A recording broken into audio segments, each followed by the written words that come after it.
ओम श्री गुरुभ्यो नमः। गीता के आज के श्लोक में अध्याय 6 के 43वें श्लोक को लिया जा रहा है। तत्र तं बुद्धि संयोगम लभते पौर्वदेहिकम यतते च ततो भूयः संसिद्धो कुरु नंदनः। वह पुरुष उस पहले शरीर में साधन किए हुए समत्व बुद्धि योग के संस्कारों को अनायास ही प्राप्त हो जाता है। भगवान श्री कृष्ण इस श्लोक में ये कहते हैं, हे कुरुनंदन, भगवत प्राप्ति के निमित्त यत्न जो करता है उसके प्रभाव से उसे पूर्व जन्म के संस्कारों को अनायास ही प्राप्त कर लेता है। पूर्व जन्म में उसे योग साधना के समय जैसी अभिलाषा होगी, उन संस्कारों के अनुसार इस जन्म में बुद्धि प्राप्त करके अपने ध्येय तक पहुंचने के लिए आगे कदम बढ़ाता है।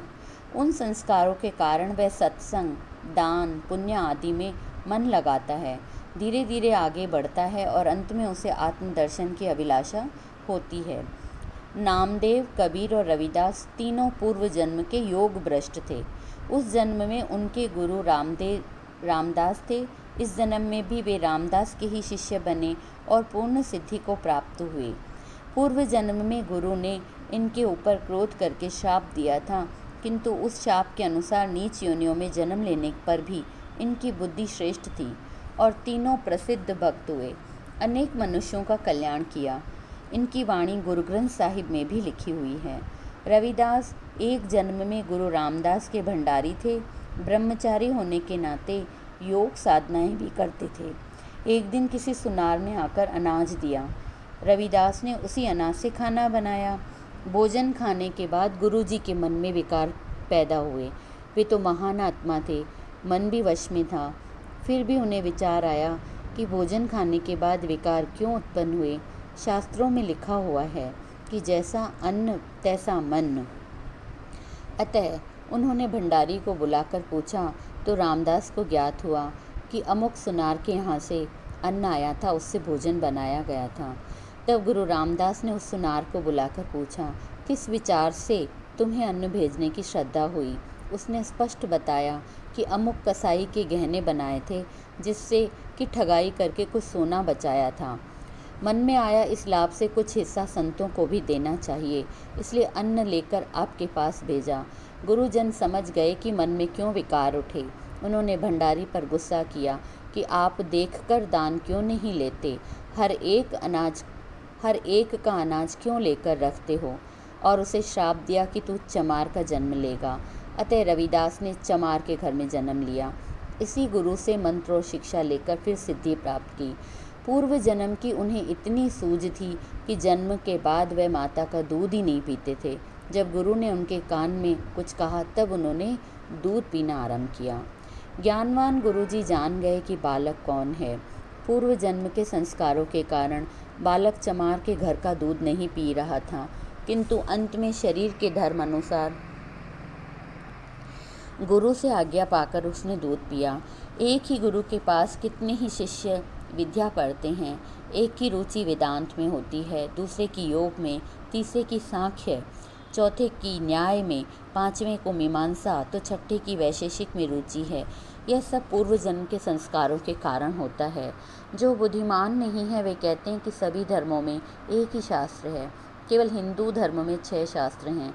वे यह नहीं जानते कि एक से काम कैसे चलेगा, जब सभी मनुष्य एक विचारधारा, एक स्वभाव और समान बुद्धि वाले नहीं हैं।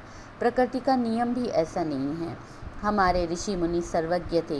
इनको पता था कि सारी सृष्टि के मनुष्य एक विचारधारा के नहीं हो सकते। एक माता पिता के 4 पुत्र भी समान विचार वाले, स्वभाव और बुद्धिमान नहीं होते। 6 घर, 6 गुरु, 6 उपदेश, गुरु गुरु एको अनेक वेश। यानी शास्त्र 6 हैं, उनके रचयिता भी 6 हैं। वे वेद व्यास के अवतार माने जाते हैं। यह बात गुरु गोविंद सिंह साहब ने अपने 10वें ग्रंथ में लिखी है। उन 6 शास्त्रों में शिक्षाएं भिन्न भिन्न प्रकार की हैं, किंतु सिद्धांत एक ही है, ईश्वर से प्रेम हो। नया चांद निकलता है तो दिखाने वाले अनेक होते हैं, किसी के संकेत मात्र से चाँद का दर्शन हो जाता है। इसी प्रकार अपनी बुद्धि के अनुसार कोई भी एक शास्त्र की शिक्षा पर चलेगा तो उसे परमात्मा का ज्ञान अवश्य हो जाएगा। कुरान इस्लाम का धर्म ग्रंथ माना गया है, किंतु उसमें भी 6 शास्त्रों का ही तत्व भरा हुआ है। यह कुरान शरीफ आकाश से नहीं उतरा, किंतु हमारे शास्त्रों से ही शिक्षा ली गई है। उसमें भी अत्याचार, हिंसा, चोरी, मदिरापान, मांस खाना उचित नहीं बताया गया है, किंतु लोग उसकी ओर ध्यान नहीं देते, यह बात अलग है। किसी भी धर्म ग्रंथ में अत्याचार, अधर्म अथवा पाप कर्म को नहीं सिखाया गया है। सभी धर्म ग्रंथ गुणों से भरे हुए हैं, केवल लोगों के ग्रहण करने की आवश्यकता है। हमारे ऋषि मुनि ऊंचे योग बुद्धि वाले थे, उन्होंने इसे समझा और अलग अलग शास्त्रों की आवश्यकता है। दूसरे धर्म वालों में ऐसी तार्किक बुद्धि नहीं थी। गुरु तो मुक्ति स्वरूप हैं, जिनकी बाँह पकड़ते हैं उनका उद्धार करने के लिए स्वयं अवतार धारण करते हैं। पूर्व जन्म के पुण्य कर्मों के अनुसार इस जन्म में गुरु की भी प्राप्ति होती है, जिसके उपदेश को ग्रहण करके आगे बढ़कर हम अपने कर्मों में सिद्धि को प्राप्त कर सकते हैं।